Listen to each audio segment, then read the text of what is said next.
time. Kind of one time.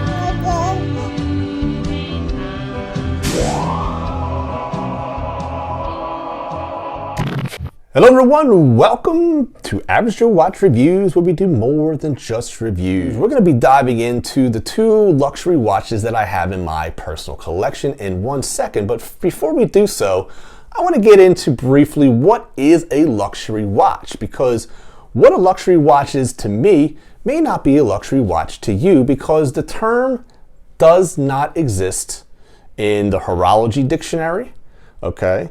And it also doesn't exist in any dictionary that I've seen. I have seen a bunch of different articles that give their take on what a luxury watch is, whether it's the marketing, exclusivity, celebrity endorsement, complications, precious metals, whatever it is, right?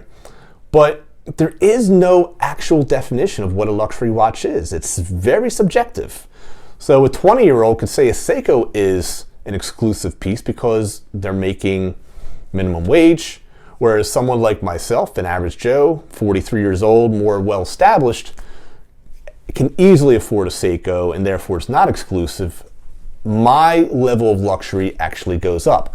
So I think what we need to do is break down what is luxury. And I have a bunch of keywords here and I'm going to go over them right now. So we have abundance, not absolutely necessary, indulgences, extravagant, exceeding limits of reason, lacking moderation, balance, and restraint, excessive, elaborate, high price. That's just a couple of different key words when you break down what luxury is. All right. So those things that I just mentioned there could be different to you as well. So I would love to hear what your definition of a luxury watch is down below. If you're not already subscribed, please subscribe and click that notification bell.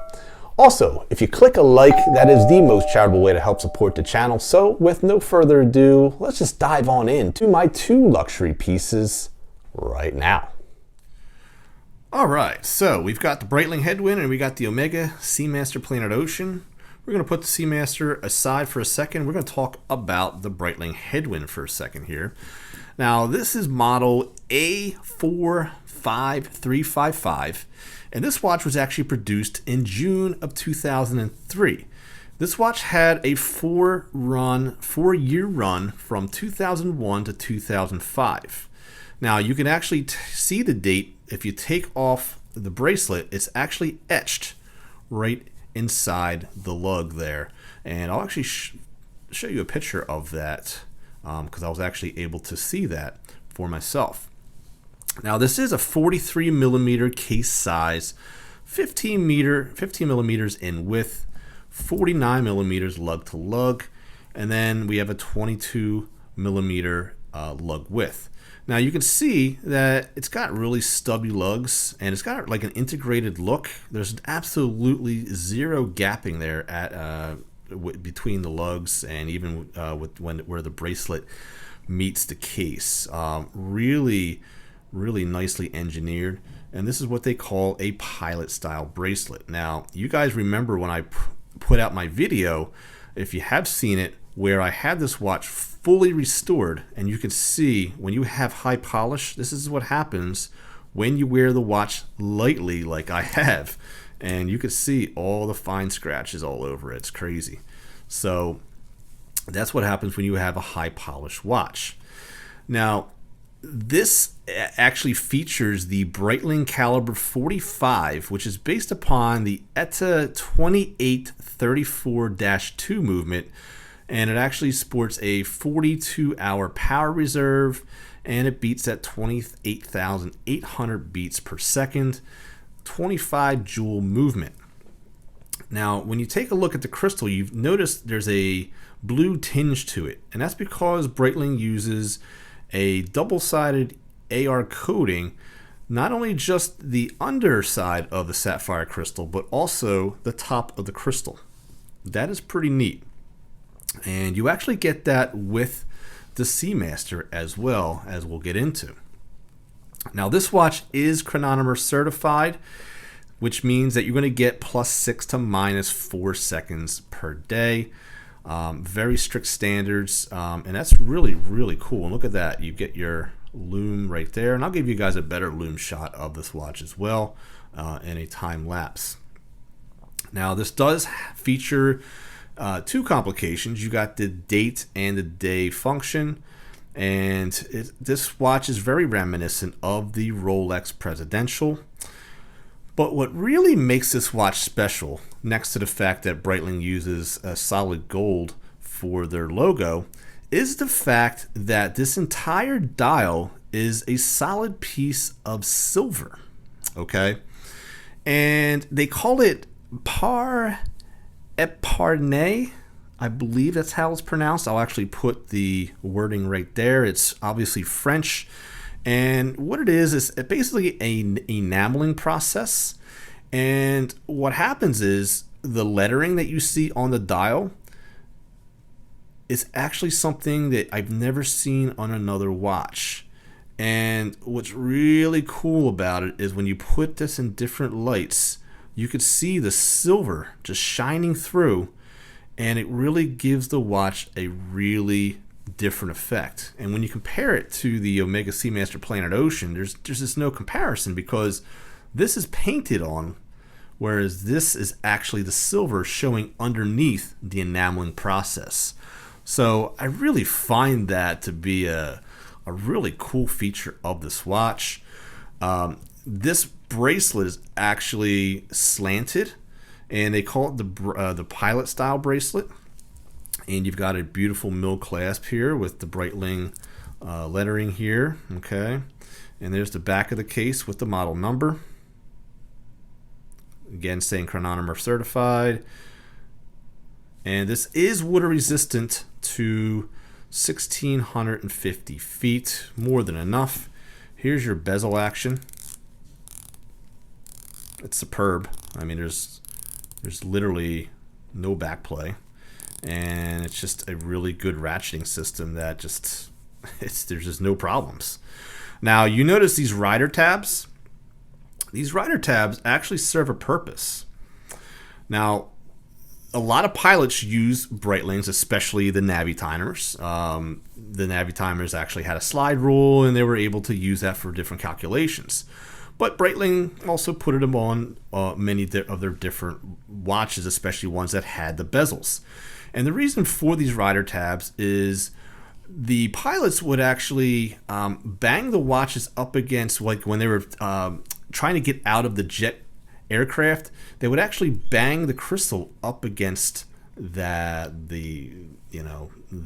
door to go out, so it would actually shatter the crystal. So the rider tabs are here to provide a level of protection, almost like what a G-Shock would, so that it helps to protect the crystal. So pretty neat feature there that you don't see on many diver watches. So I found that pretty interesting indeed. Now, this watch also has screws here, and what would happen is if you want to actually get this bezel off, unlike a traditional bezel where you need special tools, this one here, all you need to do is just remove all the screws, and you've got the bezel comes right off without a problem. So that's pretty neat. So that's enough of the Breitling Headwind for you. So next up, we have the Omega Seamaster Planet Ocean with the orange bezel. Now, this one actually is from 2007, and the reason I know that is because I was able to figure it out based off of the serial number that they have etched right there. Now, based off the serial number, I was able to look at a chart, which I'll show you here, and the serial number falls within the 2007 production time. So that's pretty cool.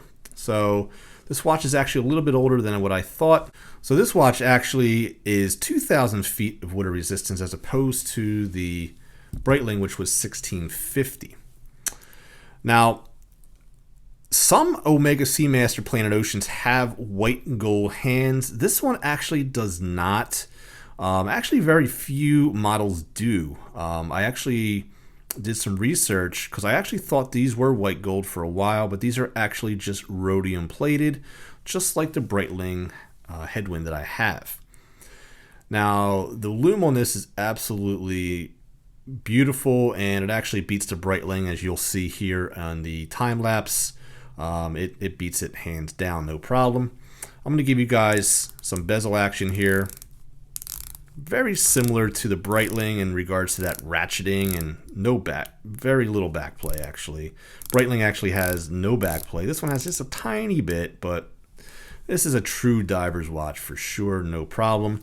You've even got that helium escape valve for those that do those deep saturated dives where the helium actually builds up in the case. You would actually unscrew this to release the helium, because helium built up in a watch will actually blast the crystal right off and could really ruin the movement. So, but this also makes for a great conversation piece as well. So there you go with that. Now this watch actually features the coaxial 27 jewel ETA 2892-A2 movement, caliber 2500. Now the Omega Seamasters of today, you'll see the 8500 caliber. Now here's something that I learned. This watch actually has a 48-hour power reserve. So what does that mean? Well, it means that they actually were able to tune it down just a little bit at 25,200 beats per hour, as opposed to the typical 28,000. But if you take a look at the two handsets here, the second hands, you'll notice that there's really not much of a difference. So you get better power reserve at 48 hours, which is 2 full days, as opposed to a 42-hour power reserve, which is actually less than 2 days. So I actually like more power reserve, and I think that was a good move there. This one also is chronometer certified, meaning that you're going to get +6 to -4 seconds. Now, you do have these applique indices, and they glow, just as I said, they glow really nicely. You've got those arrow hand, hour and minute hand, and you also got a nice pointer at the second hand. Just a really good looking watch in general. Now, when we take a look at the case back, this one, since it's a 2007 model, this has the solid coin case back with that Seamaster logo. Really nicely done. I mean, this by itself is just a really nice touch. Now, underneath this case is an anti-magnetic piece that actually makes this watch resistant to 15,000 Gauss. Okay, so back in the day, 2007, they actually had to put a plate here, but now they use like silicon springs and whatnot, anti-magnetic pieces to make the watch anti-magnetic. But back in 2007, they didn't have that technology yet. They actually had to use the plate, and it worked very well. So this watch, I actually bought, I actually traded it for a triple date that I actually was the first video of my channel. And the triple date was just really hard to read. You had all these different hands doing these different functions, but they were all rhodium plated, and they all blended in, so I couldn't tell the time. I like watches that tell time, and I think between these two watches, they both are very easy to read. The Seamaster probably being the easiest out of the two.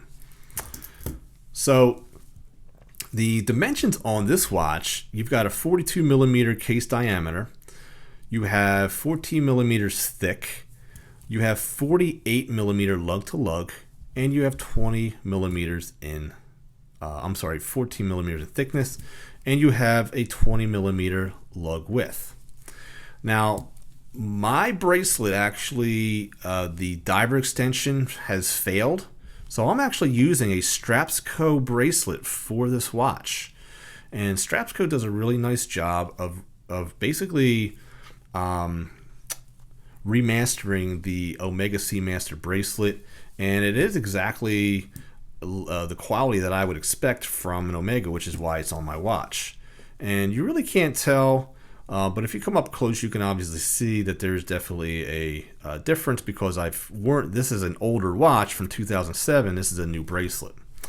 But you do get the diver extension with the Omega Seamaster Planet Ocean, and also with the Strapsco one. And you can see here that they even do that very well.